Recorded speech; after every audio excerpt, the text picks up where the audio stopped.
You ask Tiger to solve. This deals with linear equations with one unknown. The final result is y equals -50. Let's solve it step by step.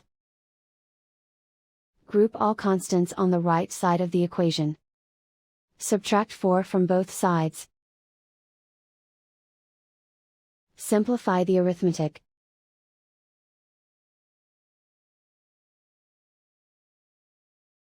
Isolate the y. Multiply both sides by 5. Group like terms.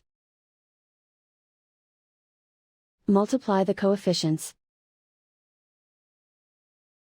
Simplify the arithmetic.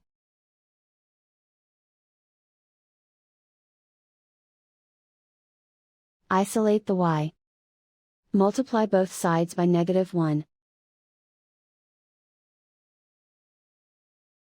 Remove the ones. Simplify the arithmetic. And so the final result is y equals -50.